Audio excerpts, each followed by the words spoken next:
As a woman and mother, I kind of like the old adage, the hand that rocks the cradle rules the world. Even though I know the sense of power and control it gives is totally an illusion, it's still sometimes nice to have even that fleeting sense of control in our world. At this time of year, the church focuses not on a cradle, but on a manger. And I doubt that the hand that jiggled the manger, Mary's hand, felt much control of her world at all. Our desire for control in our own little world can extend to the smallest things. Recently, Father Tom suggested that those of us who preach here at CHS consider giving our sermons a title, because this can help focus our sermon preparation. Well, I have to admit, I balked at this suggestion. For me, it's like signing up for the Lenten soup suppers. I'm happy to sign up to bring soup, but I don't like to write down what I'm bringing. Part of wanting control in my own little world includes leaving myself the option of changing my mind up to the very last minute. I want some control, and I don't necessarily want to commit. So, a title. I decided on a little literary license and came up with The Hands That Built the Cradle. I say literary license because I don't think that the Bible ever mentions Joseph building a cradle for Jesus. But I can easily imagine that he did, because I think he was that kind of a dad, and we believe he was a carpenter. I can imagine when a little time had passed and the Holy Family had settled down, Joseph maybe built a cradle. Mary probably told him how much nicer it was than the manger they'd been forced to use to start out with, even if Jesus was maybe getting a little big for a cradle at that point. We have to use our imagination, because we aren't really told a lot about Joseph. Given the centrality of her role in the birth of Jesus, we hear more of the Virgin Mary. While the emphasis on Mary varies among Christian denominations, certainly no one forgets her. We don't forget Joseph, but he does sort of fade into the background. By the time of Jesus' crucifixion, he's not mentioned, and his death in the intervening years is simply implied by his absence. But our gospel reading today does focus on Joseph. And in choosing Mary to be the mother of Jesus, God the Father also chose Joseph. This is a story of choices, commitments, and most importantly, relationships.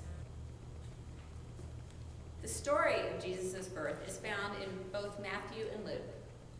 Only Matthew includes the portion we read today, where Joseph is mulling over his options. In the society of that time and place, being an unwed mother was rather scandalous. It's likely no one would have questioned it if Joseph had dismissed Mary when he learned of her pregnancy. It would have been considered a logical reaction. He knew he hadn't been with her, and maybe he found her story of what the angel told her a bit overwhelming and perhaps unbelievable. An even more serious aspect of this is that Mary's life could be in danger. Her pregnancy would probably be assumed to be the result of some form of adultery. A Bible commentary I reviewed makes the point that honor killing is both an ancient and modern phenomenon, and it refers to passages in Deuteronomy that detail the punishment to be expected for adultery. In societies with this approach, the honor of not only the individual, but the family and community are considered tainted by their shame, and honor killing is a means of removing that shame. So Joseph knows what is at stake here. The way Matthew presents the story leaves us to read between the lines a bit, but I believe his telling indicates that Joseph didn't immediately reach a conclusion upon getting the news, but he thought it through. It couldn't have been an easy decision. He had made a commitment to Mary, and his decision even to dismiss her quietly shows he cared about the consequences for Mary. quiet dismissal might avoid the potentially deadly condemnations for adultery. Here comes the angel, speaking to Joseph in a dream. Confronted with his own angelic encounter, Joseph responds much as Mary did when the angel Gabriel dropped by to give her the startling news. That part of the story is found in Luke's gospel. The initial part of each message is similar. Do not be afraid. Mary and Joseph both must have had a strong faith, a strong relationship with God to sustain them. Both are willing to accept God's will for them, despite the many uncertainties surrounding the situation. So, getting back to my presumptive cradle, the rest of Matthew's story sees us through Joseph and Mary's trip to Bethlehem and the birth. There's every indication that Joseph took his impending adoptive fatherhood of Jesus seriously, looking out for his little family as best he could.